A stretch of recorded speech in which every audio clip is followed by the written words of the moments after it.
We are now to lesson 16 on determinants. And there's kind of a goal here. So note, we've spent,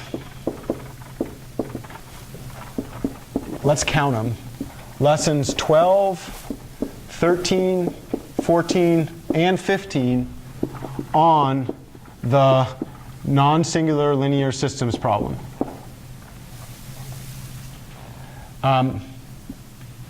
Moreover,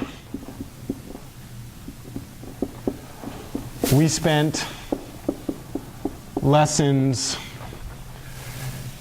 I suppose, 3, 4, 5, and 6 developing intuition on linearly dependent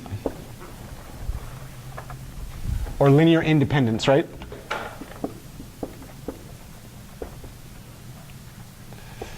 Okay, so let's recall something really quickly.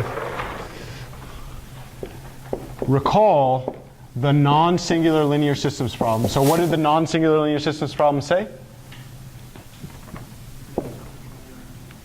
Not how did we solve it, but what was the statement of the problem?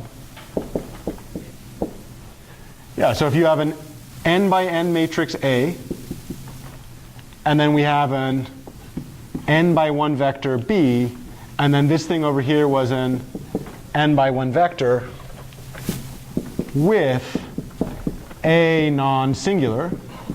How did we think about A being non-singular? What's one way to intuitively say that? Yeah, aka A inverse exists, but that's not how I had you think about it to begin with, right? No row can be written equal to linear combination.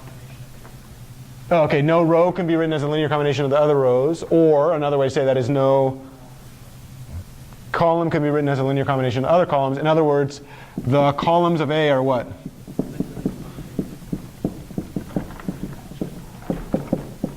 Linearly independent.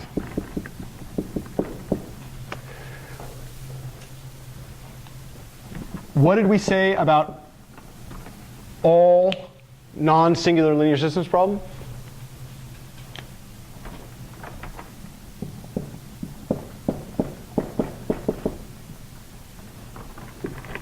If you have a non-singular matrix and that matrix shows up in any problem like this, what did we immediately say?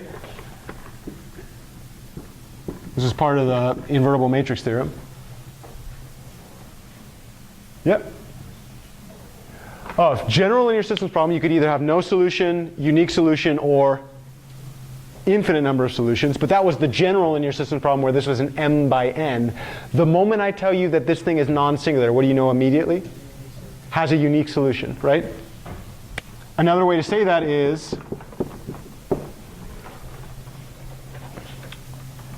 if you look at the function f from Rn to Rn with f of x equal to a times x, we have f is onto and what?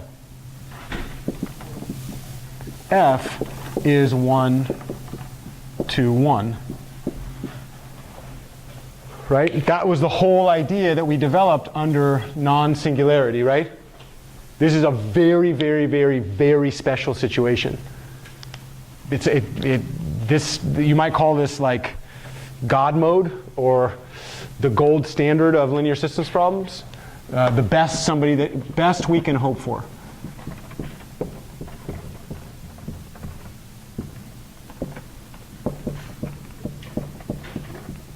I mean, the best that we can hope for is identity, right? I suppose, right? And then the next best is diagonal. And then the next best would be diagonal with non-zero diagonals, right? Then upper triangular with non-zero or lower triangular. And then after that, you might say, if we're not going to be given any of those, then we might hope for non-singularity.